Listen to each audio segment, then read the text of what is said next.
بسم اللہ الرحمن الرحیم۔ السلام علیکم عزیز طلباء و طالبات، میں آپ کی اردو کی ٹیچر ہوں ماہپارہ زیدی، اور میں آپ کو 8ویں جماعت کی اردو پڑھا رہی ہوں۔ امید ہے آپ سب لوگ خیریت سے ہوں گے، گھروں میں ہوں گے اور پوری احتیاط کر رہے ہوں گے، اور زیادہ گھر سے باہر غیر ضروری باہر نکلنا جو ہے وہ اس کو آپ سمجھ رہے ہوں گے کہ خطرناک ہے، اس لیے گھروں میں بیٹھ ہی ہوں گے اور ساتھ ساتھ اپنا تعلیمی سلسلہ جو ہے وہ جاری رکھے ہوئے ہوں گے۔ آپ کے لیے جو آن لائن لیکچرز کا انعقاد کیا گیا ہے یہ آپ کے لیے بہت ہی زیادہ فائدہ مند ہے۔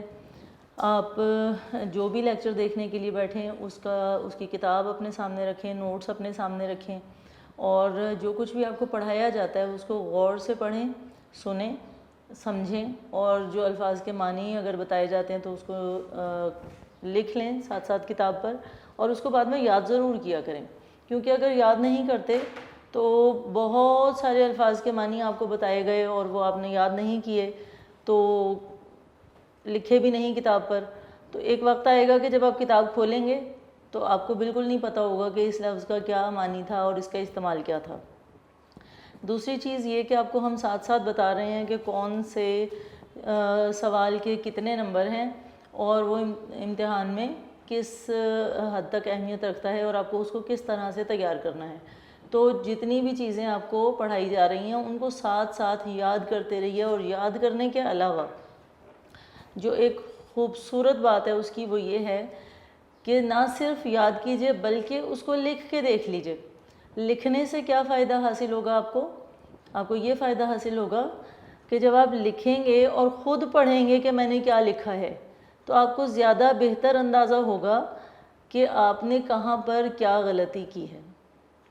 آپ اپنی کتاب کے جواب سے اس کو دیکھیے، ملا کر دیکھیے کہ میں نے کتنی لائنیں بیچ میں سے چھوڑ دیں، میں نے کتنے الفاظ کی املا غلط کی، جتنے الفاظ کی املا آپ نے غلط کی ہے ان کو بار بار لکھیے تاکہ آپ کی مشق ہو جائے اور آپ اس کو لکھنا سیکھ جائیں اس لفظ کو۔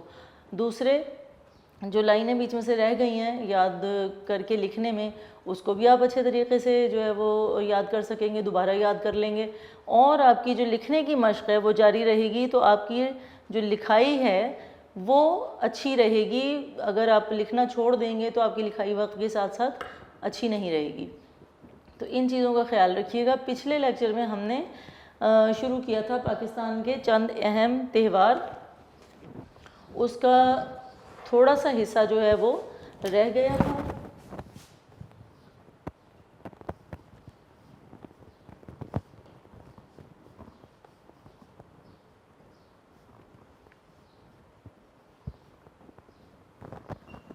اس میں ہم نے جو اب تک پڑھا تھا وہ تھا لوک ورثہ، نمبر 2 تھا میلہ مویشیاں، اور اس کے بعد ہم نے پڑھا تھا نمبر 3 پہ شندور کا پولو تہوار،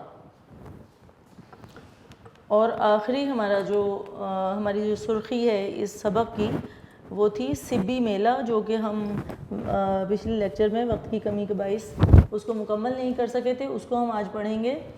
آپ کی جو کتاب ہے اس کا صفحہ نمبر 22 ہے، اس کو ذرا کھول لیجئے اور دیکھیے آخری اس کی سرخی ہے سبی میلہ۔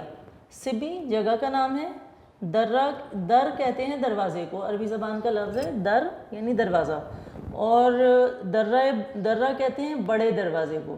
جیسے آپ نے سنا ہوگا درہ خیبر، اور آپ اس کو دیکھتے بھی ہیں خبروں میں اور ٹی وی پر، اور اس کو کتاب میں بھی آپ جگہ جگہ اس کی تصاویر دیکھتے ہیں تو آپ دیکھتے ہیں ایک بہت بڑا دروازہ ہے۔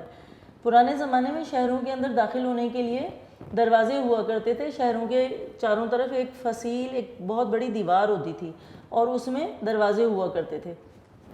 تو یہاں لاہور میں ہم ان کو دروازہ کہتے ہیں، جیسے موچی دروازہ ہے، جیسے اور بہت سے دروازے ہیں یہاں پر جو کہ اب نہیں بھی ہیں، وقت کے ساتھ ساتھ ختم ہو گئے، لیکن یہاں پہ دروازے ہوا کرتے تھے۔ اسی طرح اس علاقے میں دروازے کو درہ کہتے ہیں۔ تو درہ بولان، سبی درہ بولان کے دہانے پر آباد ہے، یعنی اس کے بالکل شروع میں. دہانہ جیسے میں نے کہا تھا منہ کو کہتے ہیں، منہ ہم اس سے جو ہے وہ یہ منہ بھی اپنا اس کو بھی کہتے ہیں، جو ہمارے ہونٹ ہیں جتنا حصہ یہ کھلا ہوا ہے اس کو بھی دہانہ کہتے ہیں. لیکن دہانے کا مطلب ہوتا ہے بالکل شروع، اس کے آغاز میں. اس کے دہانے پر آباد ایک قدیم شہر ہے، یعنی ایک پرانا شہر ہے. یہ شہر کوئٹہ سے 3 گھنٹے کی مسافت پر جنوب مشرق کی طرف واقع ہے. مسافت یعنی راستے پر، سفر پر. 3 گھنٹے کی مسافت یعنی 3 گھنٹے کے طویل سفر پر جنوب مشرق کی جانب واقع ہے یعنی پایا جاتا ہے. یہاں ہر سال 15 فروری کو ایک شاندار ثقافتی میلہ منعقد ہوتا ہے. ثقافتی میں نے بتایا تھا کہ کلچر کو کہتے ہیں، تو جس کو آپ کہیں گے کلچرل فیسٹیول، تو یہ ہمارا اردو میں ثقافتی میلہ کہلائے گا. پاکستان کے قومی تہواروں اور میلوں میں سبی میلہ بھی اپنی مقبولیت کے باعث نمایاں مقام رکھتا ہے. مقبولیت، شہرت کے باعث یعنی وجہ سے، نمایاں امتیازی مقام رکھتا ہے. اس میلے کی روایت بھی 1 صدی سے زیادہ عرصے پر محیط ہے. صدی کہتے ہیں 100 سال کو، تو 1 صدی سے زیادہ عرصے پر محیط ہے. محیط کہتے ہیں چھائے ہوئے ہونے کو. تو 1 صدی سے زیادہ عرصہ ہو چکا ہے اس میلے کو جاری ہوئے. یہ میلہ پہلی بار 1885 میں منعقد ہوا تھا، جسے آپ 1885 اس کے ساتھ لکھ لیجئے تاکہ آپ کو سمجھنے میں آسانی رہے. ویسے تو میں یہی کہتی ہوں کہ جب ہم اردو پڑھ رہے ہوں تو ہمیں اردو کی گنتی جہاں بھی آئے ہمیں اردو میں ہی بولنا چاہیے، اردو میں ہی لکھنا چاہیے.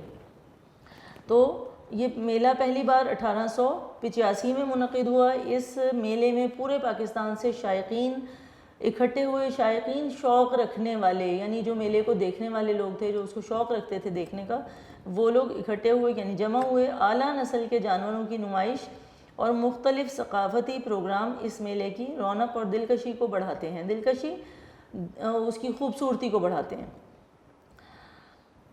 میلے میں قبائلی ملبوسات اور دستکاریوں کی نمائش بھی ہوتی ہے. دستکاریاں میں نے بتایا تھا کہ ہاتھ سے جو چیزیں بنائی جاتی ہیں ان کو دستکاریاں کہتے ہیں.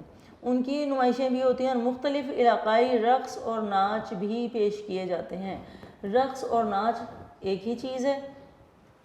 ان علاقائی اور قومی تہواروں کے علاوہ بھی میلے اور تہوار منعقد ہوتے ہیں. بزرگان دین اور صوفیاء کرام کے مزاروں پر سالانہ عرس کا انعقاد کیا جاتا ہے. اب آپ کو پتہ ہوگا کہ آپ لوگ جانتے ہوں گے کہ بزرگان دین کے جو تاریخ پیدائش ہوتی ہے، ان کا جو یوم ولادت ہوتا ہے، اس پر جو بڑے بڑے بزرگان دین ہیں ان کے عرس منعقد کیے جاتے ہیں. جیسے ہمارے ہی شہر میں داتا علی حجویری جو ہیں، جن کو ہم داتا صاحب کے نام سے جانتے ہیں، ان کا 3 روزہ عرس کا انعقاد کیا جاتا ہے. اسی طرح سندھ میں لال شہباز قلندر ہیں، ان کا 3 روزہ عرس ہوتا ہے. تو یہ جو عرس ہوتے ہیں مختلف بزرگان دین کے، مختلف صوفیہ کے، یہ ان کے یوم ولادت پر منعقد کیے جاتے ہیں.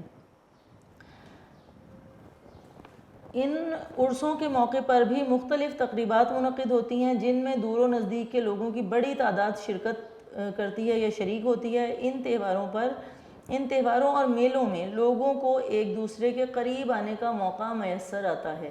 یعنی جب ہم وہاں جاتے ہیں یا جو لوگ وہاں پہ جاتے ہیں وہ ایک دوسرے سے ملتے ہیں، وہ ایک دوسرے کی زبان، ثقافت، دستکاریاں، وہاں کے رسم و رواج، پہناوے، ہر چیز کو وہ جانتے ہیں، انہیں قریب سے دیکھنے کا موقع ملتا ہے.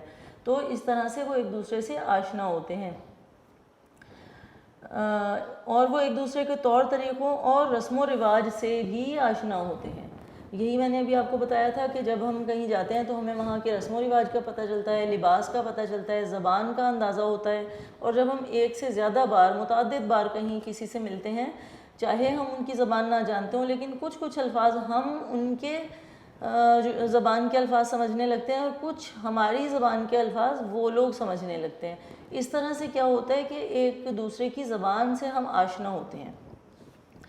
یہ تھا ہمارا سبق، پاکستان کے چند اہم قومی تہوار. اور اس کو میں بتاتی چلوں کہ یہ ہمارے جو یونیک کے نوٹس ہیں، اس کے صفحہ نمبر 9 پر دیکھیے ایک آپ کا جو سوال آئے گا پیپر میں، ٹیسٹ میں بھی آ سکتا ہے، جو آپ کے ماہانہ ٹیسٹ ہوتے ہیں. اس کے علاوہ جو آپ کے سیمسٹر کے ٹیسٹ ہوتے ہیں اس میں بھی اور آپ کے جو سالانہ امتحانات ہیں اس میں بھی یہ سوال آتا ہے کہ یہ جو سبق ابھی ہم نے پڑھا ہے یا کوئی بھی سبق جو ہم پڑھتے ہیں کہیں سے بھی کوئی ایک پیراگراف دے دیا جاتا ہے اور اس کے ساتھ 5 کثیر الانتخابی سوالات دیے جاتے ہیں اور ان کے جوابات ہوتے ہیں، 4 اس کی آپشنز ہوتی ہیں جس میں سے صحیح والی کو آپ کو اس پہ صحیح کا نشان لگانا ہوتا ہے۔ تو یہ جو ہے آپ دیکھیے یہاں پہ پیراگراف دیا ہوا ہے، پاکستان بنیادی طور پر ایک زرعی ملک ہے، اس ملک کی اکثریت زراعت کے پیشے سے منسلک ہے، لوگوں کی ایک بڑی تعداد اعلیٰ نسل کے مویشی اور بھیڑ بکریاں پالتے ہیں، ان سے تجارتی مقاصد بھی حاصل ہوتے ہیں اور مختلف سطح کے مویشیوں کے میلے تفریح کا ذریعہ بھی بنتے ہیں۔ پاکستان کا سب سے بڑا میلہ مویشیاں ہر سال فروری کے آخری ہفتے میں پاکستان کے دل لاہور میں منعقد ہوتا ہے۔ اس میلے میں پاکستان کے تمام علاقوں سے لوگ اعلیٰ نسل کے جانور نمائش کے لیے لاتے ہیں۔ دنیا کے مختلف ممالک سے لوگ اس میلے میں شرکت کرتے ہیں جس سے اس میلے کی مقبولیت کا اندازہ لگایا جا سکتا ہے۔ میلے میں بیلوں کی دوڑ، گھڑ سواری، نیزہ بازی اور اونٹوں کے رقص کے علاوہ پولو میچ، جمناسٹک کے مظاہرے اور دیگر رنگا رنگ ثقافتی پروگرام ہوتے ہیں۔ ان پروگراموں میں مختلف علاقوں کی ثقافتی سرگرمیوں کا اظہار کیا جاتا ہے۔ گھریلو صنعتوں اور دستکاریوں کے سٹال بھی لگائے جاتے ہیں۔ رات کے وقت آتش بازی کا خوبصورت مظاہرہ اس میلے کو 4 چاند لگا دیتا ہے۔ اس میلے میں فوجی پریڈ اور مختلف علاقوں کے رقص بھی پیش کیے جاتے ہیں جن کو لوگ دلچسپی اور شوق سے دیکھتے ہیں۔ اب اسی پیراگراف میں سے 5 MCQs یہاں پہ دیے ہیں اور یہ 5 نمبر کے MCQs آپ کو آئیں گے، یعنی کثیر الانتخابی سوالات۔ تو یہ جو ہے پہلا اس میں سوال ہے، پاکستان کی اکثریت پیشے سے منسلک ہے، اور اس کے آگے جو ہے وہ 4 آپشنز دی گئی ہیں، زراعت کے، تجارت کے، کاروبار کے یا نوکری کے۔ اب آپ دیکھیے اس پیراگراف کی پہلی ہی لائن میں بتایا گیا ہے کہ پاکستان بنیادی طور پر ایک زرعی ملک ہے، اس ملک کی اکثریت زراعت کے پیشے سے منسلک ہے، تو یہاں سے ہمیں اس کا جواب مل جاتا ہے، زراعت کے پیشے سے منسلک ہیں، اس کو آپ اس پر صحیح کا نشان لگا دیجئے، آپ کا 1 نمبر آپ کو مل جائے گا۔ اس کے بعد ہے پاکستان کا دل کہا جاتا ہے، آپشنز ہیں یہاں پر پشاور کو، کراچی کو، لاہور کو یا کوئٹہ کو۔ تو ہم یہاں پہ دیکھتے ہیں کہ اس پیراگراف کی تیسری لائن کے درمیان میں ایک جملہ لکھا ہوا ہے، ہر سال فروری کے آخری ہفتے میں پاکستان کے دل لاہور میں منعقد ہوتا ہے۔ تو پاکستان کا دل کون سا شہر ہے؟ لاہور، تو لاہور اس کی صحیح جو آپشن ہے وہ لاہور ہے۔ پاکستان کا سب سے بڑا میلہ مویشیاں ہر سال منعقد ہوتا ہے، اور یہاں پہ ان کے نام دیے ہوئے ہیں مہینوں کے، فروری میں، اپریل میں، نومبر میں یا دسمبر میں۔ تو ابھی ہم نے پیراگراف میں پڑھا ہے کہ فروری میں یہ میلہ جو ہے منعقد ہوتا ہے۔ رات کے وقت خوبصورت مظاہرہ اس میلے کو 4 چاند لگا دیتا ہے، یعنی پوچھا یہ جا رہا ہے کہ کس چیز کا خوبصورت مظاہرہ میلے کو 4 چاند لگاتا ہے، تو ہم نے ابھی اسی پیراگراف میں پڑھا تھا کہ آتش بازی کا جو مظاہرہ ہے وہ اس میلے کو 4 چاند لگا دیتا ہے۔ اس کے بعد 5واں جو کثیر الانتخابی سوال ہے وہ ہے، اس میلے میں فوجی پریڈ اور علاقائی کیا پیش کیے جاتے ہیں؟ جو یہاں پہ دی گئی ہے لائن وہ یہ ہے کہ اس میلے میں فوجی پریڈ اور علاقائی پیش کیے جاتے ہیں۔ کیا پیش کیے جاتے ہیں یہ ہمیں بتانا ہے۔ رقص پیش کیے جاتے ہیں، دھمال پیش کی جاتی ہے، ثقافتی شو یا گیت پیش کیے جاتے ہیں۔ تو ہم نے پیراگراف میں پڑھا تھا کہ رقص پیش کیے جاتے ہیں، تو یہ ہمارے 5 جو ہے وہ کثیر الانتخابی سوالات ہیں، ان کو آپ کو اچھے طریقے سے یاد کرنا ہے اور اس کے جواب دینے ہیں۔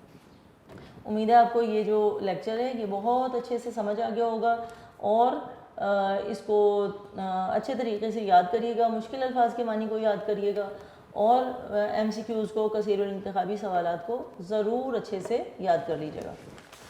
اس کے بعد چلتے ہیں ہم آج کے جو ہمارا مین جو بنیادی جو سبق ہے جو ہم آج پڑھیں گے وہ ہے سابقے اور لاحقے۔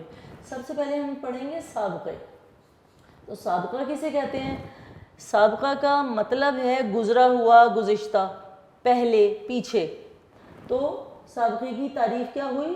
نئے الفاظ یا تراکیب بنانے کے لیے الفاظ کے شروع میں جن الفاظ کا اضافہ کیا جاتا ہے انہیں سابقہ کہتے ہیں، یعنی ایک لفظ ہمارے پاس پہلے سے موجود ہے، اس سے پہلے ہم نے ایک اور لفظ لگایا اور وہ ایک نیا لفظ بن گیا۔ جیسے ہنر ہمارے پاس لفظ موجود ہے، ہم نے اس کے ساتھ بے لگا دیا تو بے ہنر کہنے سے مراد کیا ہوئی؟ جس کے پاس کوئی ہنر نہ ہو۔ اسی طرح غرض ہمارے پاس لفظ موجود ہے، ہم اس سے پہلے یعنی یہ لفظ موجود ہے، اس کے پیچھے ہم نے ایک لفظ کا اضافہ کیا، بے لگا دیا تو یہ بے غرض ہو گیا، تو یہ ایک نیا مطلب اس کا بنے گا اور وہ ہوگا کہ جو غرض نہ رکھتا ہو۔ اسی طرح بے لحاظ، بے لحاظ میں دیکھیے لحاظ ہمارے پاس پہلے سے ایک لفظ موجود ہے، اگر ہم اس کے آگے لفظ لگا دیں تو وہ ہو جائے گا لحاظ دار۔ اگر ہم نے اس کے پیچھے ایک لفظ لگایا ہے بے، یعنی بے کا مطلب ہے نہ ہونا کسی چیز کا، بے لحاظ یعنی جس میں لحاظ نہ ہو۔ تو یہ جو سارے الفاظ ہیں، بے ہنر، بے غرض، بے لحاظ، اس میں بے سابقہ ہے، کیونکہ ہم نے ایک لفظ بے جو ہے وہ مختلف الفاظ کے پیچھے لگایا ہے اور ہم نے یہ بتایا ہے کہ سابقہ بنانے کا انداز کیا ہے، کس طرح سے یہ بنایا جاتا ہے۔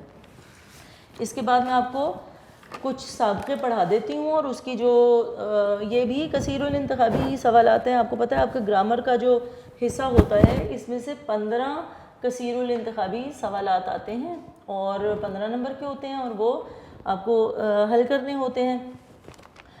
یہاں پر ہم پڑھ رہے ہیں سابقے، تو دیکھیے یہ آپ کا جو ہے سب سے پہلا سابقہ جو ہے وہ ہے الفاظ کی فہرست کے ساتھ سابقہ بد لگے گا۔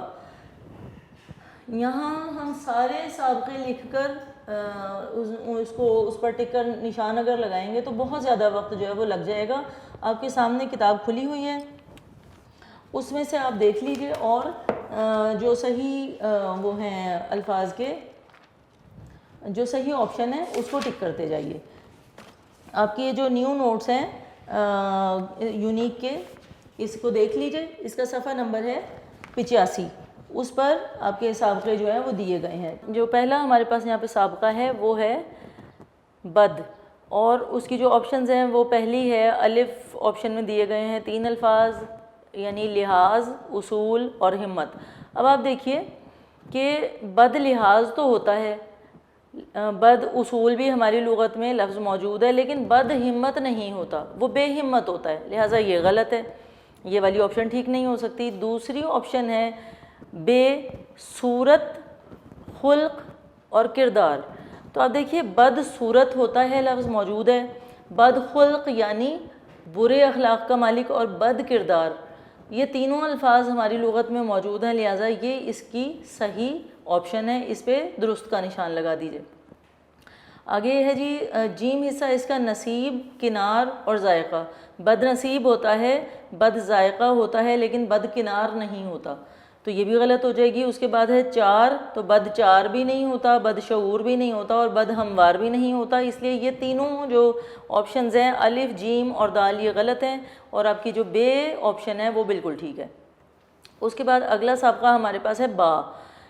با کے الفاظ کی فہرست ہے، الف ہے بڑھ، انکہی، زن۔ اب آپ دیکھیے با جو ہے وہ نہ تو با بڑھ ہوتا ہے، نہ با انکہی ہوتا ہے، نہ با زن ہوتا ہے۔ اس کے بعد بے آپشن ہے با کے لیے کھلا، دل، کتابیں۔ با کھلا بھی نہیں ہوتا، با دل بھی نہیں ہوتا، با کتابیں بھی نہیں ہوتا، لہٰذا یہ بھی غلط ہے۔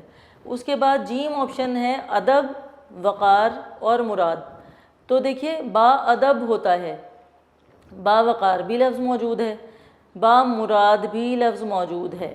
با ادب کا مطلب ہے ادب کرنے والا، با وقار کا مطلب ہے جو بہت وقار کے ساتھ ہو، اور مراد با مراد یعنی نصیب والا۔ تو یہ تینوں لفظ چونکہ اردو لغت میں موجود ہیں، لہٰذا یہ آپشن آپ کی ٹھیک ہے۔ اس کے بعد دال آپشن کو دیکھیے، اصول، لحاظ اور اعمال۔ تو با اصول تو ہوتا ہے، با لحاظ نہیں ہوتا، با اعمال نہیں ہوتا، با عمل ہوتا ہے، با اعمال نہیں ہوتا، لہٰذا یہ بھی غلط ہے۔ تو اس میں آپ کی جیم آپشن جو ہے وہ درست ہے۔ اس کے بعد ہے سابقہ تر کے الفاظ کی فہرست ہے۔ پہلی آپشن کو ہی دیکھیے، پہلا لفظ ہے بطر، اس کے بعد ہے پال اور اس کے بعد ہے خان. تو اگر آپ تر کو بطر سے پہلے لگائیں تو تر بطر لفظ بن جاتا ہے، اور اردو لغت میں موجود ہے. تر بطر کا مطلب ہوتا ہے ڈوبا ہوا. تر پال وہ جو ایک موٹی سی چادر ہوتی ہے جو ہم سائے کے لیے کسی جگہ پر لگاتے ہیں یا کسی چیز پر ڈالتے ہیں، اس کو ترپال کہتے ہیں، لہٰذا یہ بھی ٹھیک ہے. اس کے بعد ہے جی ترخان. ترخان یہ جو لکڑی کا کام کرتے ہیں ان کو اردو میں ترخان کہتے ہیں، لکڑی سے جو چیزیں بناتے ہیں، لہٰذا یہ آپشن آپ کی بالکل ٹھیک ہے. اس کے بعد بے آپشن ہے راز لخت کتاب. تو تر راز بھی نہیں ہوتا، تر لخت بھی نہیں ہوتا اور تر کتاب بھی نہیں ہوتا. اس کے بعد جیم ہے اس کی آپشن مزاج اثر اور جان. تو تر مزاج بھی نہیں ہوتا، تر اثر بھی نہیں ہوتا اور تر جان بھی نہیں ہوتا، لہٰذا یہ بھی غلط ہے. اور دال آپشن ہے لائق سمجھ اور سفر. تو تر لائق بھی کوئی چیز نہیں ہے، کوئی لفظ نہیں ہے، تر سمجھ بھی نہیں ہے اور تر سفر بھی نہیں ہے، لہٰذا آپ کی جو الف آپشن ہے وہ بالکل ٹھیک ہے. اس کے بعد ہے ہمارے پاس سابقہ در.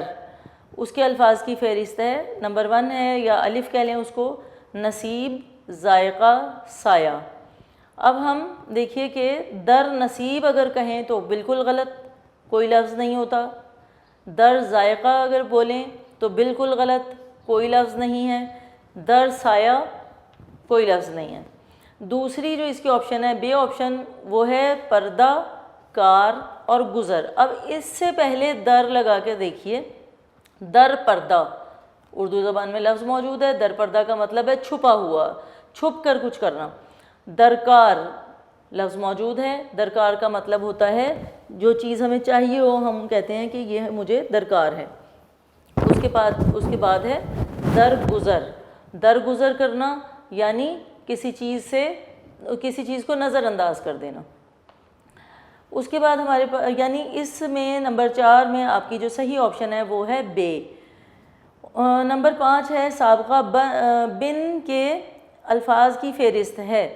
نمبر 1 ہے یا نمبر الف ہے محلہ ہمت وقار. ان سب سے پہلے آپ بن لگا کے دیکھیے تو ساری غلط ہیں. بن محلہ، بن ہمت، بن وقار کچھ نہیں ہوتا. نمبر 2 ہے کمال لحاظ ہمت. بن کمال نہیں ہوتا، بن لحاظ نہیں ہوتا اور بن ہمت بھی نہیں ہوتا.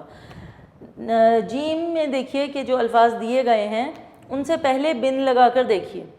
بن دیکھا کا مطلب ہے جس کو نہ دیکھا ہو، اور بن بلایا جس کو نہ بلایا ہو، اور بن سنا یعنی جس کو نہ سنا ہو. بن کا مطلب ہوتا ہے بغیر. تو ہم اس کو یہاں پہ نہ بھی کے معنوں میں بھی استعمال کر سکتے ہیں. بن دیکھا، بن بلایا، بن سنا. اس میں نمبر 5 کا جو سابقے کی فہرست ہے وہ جیم جو فہرست کے الفاظ ہیں وہ بالکل ٹھیک ہیں. اور اس کے بعد دال اس کی جو آپشن ہے اس میں الفاظ دیے گئے ہیں دل، زبان اور شکل. اس سے پہلے بن لگا کر دیکھیے کوئی لفظ نہیں بنتا. بن دل نہیں ہوتا، بن زبان نہیں ہوتا اور بن شکل بھی نہیں ہوتا، لہٰذا اس میں بے آپشن جو ہے وہ بالکل ٹھیک ہے. جیم آپشن آپ کی جو ہے وہ نمبر 5 میں بالکل ٹھیک ہے. نمبر 6 ہے سابقہ بے کے الفاظ کی فہرست ہے. نمبر دیکھیے پہلا جو ہے الف، اس میں دیا گیا 24، دوسرا ہے نصیب اور تیسرا ہے پیش. اب بے 24 سے پہلے لگائیے. بے 24 کیا مطلب ہوا؟ کچھ بھی نہیں، بے معنی لفظ ہے.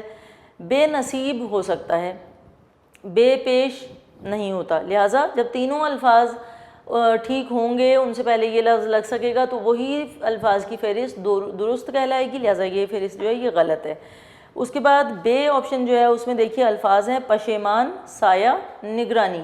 بے پشیمان کوئی لفظ نہیں ہے، بے سایہ لفظ ہے لیکن بے نگرانی نہیں ہے، تو یہ آپشن بھی جو ہے یہ فہرست بھی غلط ہے. اس کے بعد جیم ہے دل، اس میں الفاظ ہیں دل، خانہ اور عزت. اب اس میں دیکھیے کہ بے دلی لفظ ہے، بے دل بھی کہہ سکتے ہیں. بے خانہ نہیں ہوتا، بے عزت ہوتا ہے، لیکن تینوں الفاظ چونکہ فہرست کے جو ہیں وہ اس سابقے کے ساتھ استعمال نہیں ہو سکتے، لہٰذا یہ فہرست بھی غلط ہے. اس کے بعد دال آپشن جو ہے آپ کی اس میں دیکھیے لفظ ہے ادب، حیا اور عمل.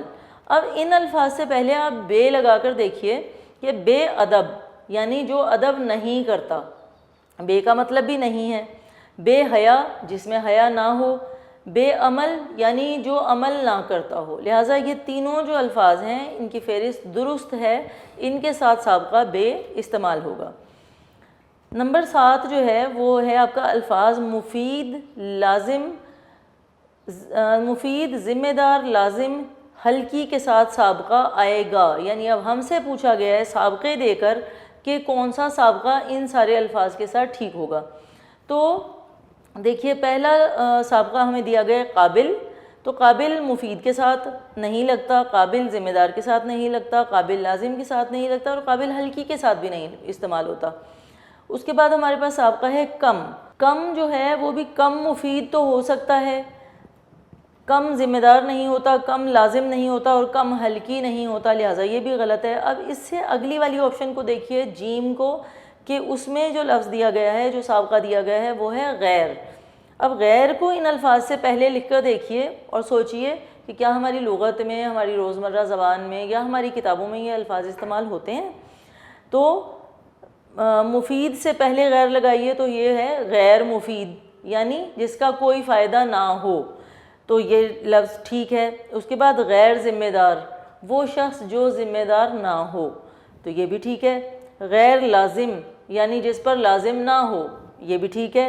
اس کے بعد ہے غیر ہلکی، یعنی وہ چیز جو ہلکی نہ ہو، تو یہ بھی آپ کی جو آپشن ہے یہ ٹھیک ہے۔ لہٰذا اس میں سے جو جیم آپ کی جو آپشن ہے وہ بالکل درست ہے۔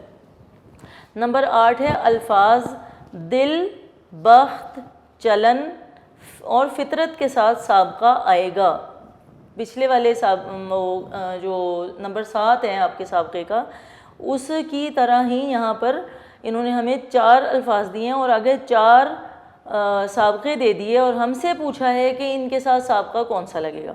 تو ہم دیکھتے ہیں کہ پہلی ہی آپشن جو ہے نا نیک، وہ ان چاروں الفاظ کے ساتھ بالکل ٹھیک ہے، یعنی نیک دل، نیک بخت، نیک چلن اور نیک فطرت۔ نیک دل یعنی اچھے دل والا، نیک اچھے کو کہتے ہیں، آپ کو پتہ ہی ہے۔ نیک بخت اچھے بخت والا یعنی خوش بخت، اور نیک چلن اچھے چال چلن والا، اور نیک فطرت یعنی اچھی فطرت والا شخص۔ تو یہ بالکل ٹھیک ہے، اور اگلی تینوں جو آپشنز ہیں وہ غلط ہیں۔ نمبر 9 ہے الفاظ لخت، بار، سو، رنگ اور جہتی کے ساتھ سابقہ آئے گا۔ اب یہ 5 الفاظ یہاں پہ دیے ہیں، پہلے 4 دیے جا رہے تھے، ابھی 5 ہیں، اور اس کے بعد ہمیں 4 لاحقے دے دیے گئے ہیں، اور ہم سے پوچھا گیا ہے کہ کون سا سابقہ ان سارے الفاظ کے ساتھ درست ہوگا۔ تو اب دیکھیے نازک جو ہے وہ لخت کے ساتھ بھی اس سے پہلے نہیں استعمال ہو سکتا، نازک بار نہیں ہو سکتا، نازک سو نہیں ہو سکتا، نازک رنگ ہو سکتا ہے، نازک جہتی نہیں ہو سکتا، لیکن چونکہ 5 کے 5 الفاظ کے ساتھ نازک سابقے کے طور پر استعمال نہیں ہوتا، اس لیے یہ غلط ہے۔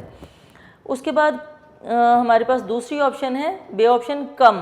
اب کم لخت نہیں ہوتا، کم بار بھی نہیں ہوتا، کم سو بھی نہیں ہوتا، کم رنگ بھی نہیں ہوتا، اور کم جہتی بھی نہیں ہوتا، تو یہ بھی غلط ہے۔ اس کے بعد جیم آپشن جو ہے اس میں لفظ ہے ہمارے پاس یک۔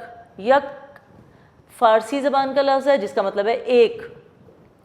اچھا اب آپ دیکھیے یک لخت ہمارے پاس اردو زبان میں لغت میں لفظ موجود ہے، ہم پڑھتے ہیں یک لخت کا مطلب ہوتا ہے ایک دم۔ اس کے بعد یک بار، یک بار کا بھی یہی مطلب ہے کہ یک بارگی، اچانک۔ اس کے بعد ہے یک سو، یک سو کا مطلب ہوتا ہے توجہ سے، دھیان سے۔ یک ایک اور سو یعنی سمت، یعنی ایک ہی نقطے پر ایک ہی طرف جو ہے وہ اپنا تمام دھیان، اپنی تمام توجہ کو مرکوز کرنا، اس کو یکسو کہتے ہیں، تو یہ بھی ٹھیک ہو گیا۔ اس کے بعد ہے رنگ، تو یک رنگ کا مطلب ہوتا ہے ایک رنگ ہو جن کا، تو یہ بھی ٹھیک ہے۔ یک رنگ کو ہم اتحاد کی علامت کے طور پر بھی لے سکتے ہیں۔ اس کے بعد ہے جہتی، تو یک جہتی کا مطلب ہوتا ہے اکٹھا ہونا، وحدت، تو یہ بھی ٹھیک ہے۔ تو لہٰذا آپ کا جو یہ ہے یک جو ہے یہ آپ کی صحیح والی آپشن ہے، اس پر درست کا نشان لگا لیجیے اور ان کو یاد ضرور کر لیجیے گا۔ تو نمبر 10 جو ہے سابقہ ہمارے پاس وہ ہے زی۔ الفاظ کی فہرست کے ساتھ سابقہ زی آئے گا. آگے الفاظ کی فہرست ہمیں دے رکھی ہے. الف ہے روح, شعور اور وقار. تو آپ دیکھیے کہ ذی روح جو زندہ ہے وہ ذی روح ہے, ذی شعور جس کے پاس شعور ہے, ذی وقار جو وقار رکھتا ہے, وقار والا. تو یہ آپ کی جو پہلی ہی آپشن ہے وہ ٹھیک ہے, اور اگلی تینوں کی تینوں جو ہیں وہ غلط ہیں, کیونکہ ایک ہی صحیح آپشن ہوتی ہے, اس میں دو یا دو سے زیادہ, ایک سے زیادہ آپشن درست نہیں دی جاتی تاکہ طلبہ جو ہیں وہ اس میں پریشان نہ ہوں. تو یہ تھا ہمارا آج کا سبق, اور امید ہے آپ کو پسند آیا ہوگا. اس کو اچھے طریقے سے یاد کر لیجیے گا, اور اس کو ایم سی کیوز میں جب آئیں گے تو آپ کو بہت اچھے سے اس کو یاد کر کے اور اس میں لکھنا ہے. آپ کے نمبر گرامر کے پورشن میں سے, ایم سی کیوز میں سے آپ کا 1 نمبر بھی نہیں کٹنا چاہیے, کیونکہ یہ بہت آسان ہوتا ہے اس کو یاد رکھنا, تو اس کو بہت اچھے سے یاد کرنا ہے. یہ ہمارا آج کا لیکچر تھا, اور چلتے چلتے آپ کو ایک چھوٹا سا اخلاقی سبق دیتی جاؤں. جیسا کہ قائد اعظم محمد علی جناح نے فرمایا تھا, کام کام اور صرف کام. اس سے مراد یہ نہیں تھا کہ ہم سارا دن گھر کے کام کرتے رہیں یا ہم گھر سے باہر کام کرتے رہیں. مراد یہ تھا کہ زندگی میں ہمیں ہر وقت اور ہر لمحہ جد و جہد کرنی ہے, آگے بڑھنے کے لیے ہمیں کوشش کرنی ہے. آپ چونکہ ابھی چھوٹے بچے ہیں, اتنی عمر کے تو نہیں ہیں کہ آپ جا کے باہر کاروبار سنبھالیں یا گھر سے باہر کے کام کریں یا گھر کے کام آپ لوگ کریں گے. آپ کے لیے بہترین بات یہ ہے کہ آپ کا جو اس وقت کا کام ہے وہ یہ ہے کہ آپ اپنی تعلیم پر توجہ دیں. یہ جو آن لائن کلاسز ہو رہی ہیں ان کو غور سے پڑھیں, روزانہ کی بنیاد پر ان لیکچرز کو سنیں, اور جتنا کام آپ کو دیا جاتا ہے اس کو ضرور یاد کریں, اور یہی اس وقت آپ کا کام ہے. اس کے علاوہ اگر آپ کے پاس ٹائم بچتا ہے تو تھوڑا سا ٹائم تفریح کو ضرور دیجیے. جو جسمانی ورزش یا کھیل ہے وہ بہت ضروری ہے آپ کے لیے, تاکہ آپ لوگ اس میں جو ہے وہ ایکٹیو رہ سکیں اور اچھے طریقے سے آپ کا ذہن جو ہے وہ بھی تازہ ہو سکے. اس کے علاوہ گھر کے کاموں میں ماں باپ کا تھوڑا بہت ہاتھ ضرور بٹائیے. گھر کو جب بچے گھر میں ہوتے ہیں تو وہ کیا کرتے ہیں, کھیلتے ہیں, چیزیں بکھیرتے ہیں, کتابیں کاپیاں پین جہاں پر پھینکا ہے وہیں پہ چھوڑا اور گئے. اس سے کیا ہوتا ہے کہ وہ گھر ہمارا جو ہے وہ صاف ستھرا نہیں لگتا. تو آپ کو جب کام کرنا ہے تو اب جب کام کر لیا تو اس جگہ سے ساری کتابیں اٹھائیے, اپنے پین پینسل ہر چیز کو, اور بہت ہی منظم طریقے سے جہاں آپ نے جگہ بنائی ہے وہاں پر رکھیے. اور اگر کھیلے ہیں تو جہاں جہاں بھی جو چیز کھیل کی پڑی ہوئی ہے یا اس کھیلنے کی وجہ سے اس جگہ پر جو خرابیاں پیدا ہوئی ہیں ان کو دور کیجیے. اس طرح آپ زندگی میں منظم رہنا بھی سیکھیں گے اور اپنا کام بھی اچھے طریقے سے کرنا سیکھیں گے. شکریہ.